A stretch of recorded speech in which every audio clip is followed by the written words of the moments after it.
सरकार जोनी बनी कठोर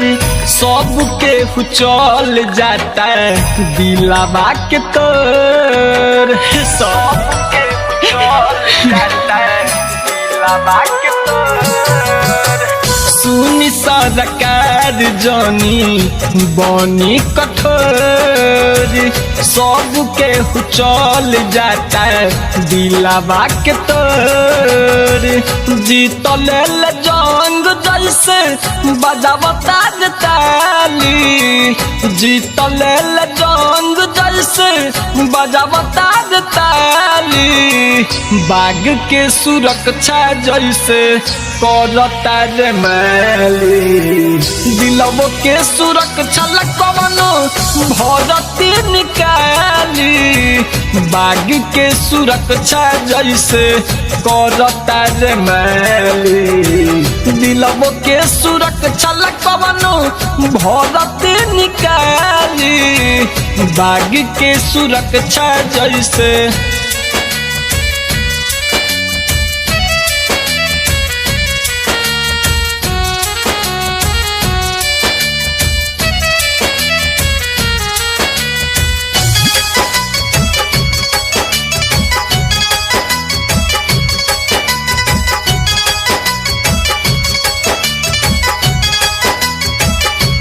हाँ बाटे बेकार रोगी मोहब्बत के रब जी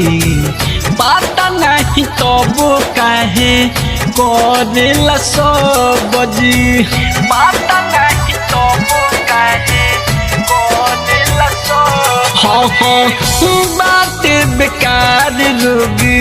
मोहब्बत के रब जी पता नहीं तब काहे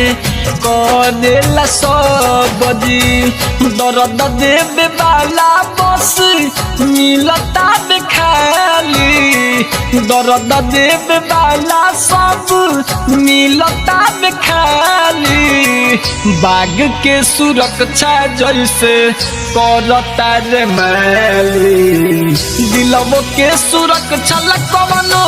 भरती निकाली बाग के सुरक्षा जैसे करता रे मैली दिलवो के सुरक्षा कवनो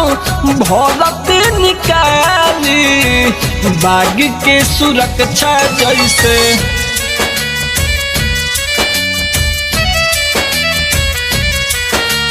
Presented by Unique Films.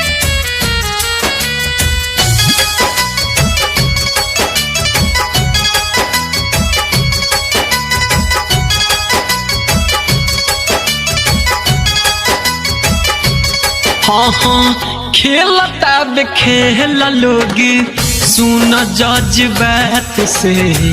भीग जाला लोर से तकिया जैसे बरसात से भीग जाला लोर से तकिया जैसे बरसात हाँ खेलता बे खेल लोगी सुन जज बात से भीग जाला लोर से तकिया जैसे बरसात से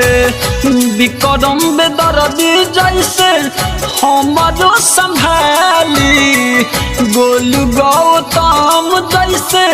हमारो संभाली बाग के सुरक्षा जैसे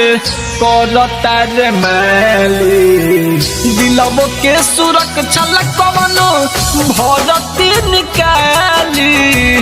बाग के सुरक्षा जैसे करता रे मैली दिलवो के सुरक्षा कवनो भरती निकाली बाग के सुरक्षा जैसे विक्रम विद्यार्थी रिकॉर्डिंग स्टूडियो मलंगवा सरलाही नेपाल।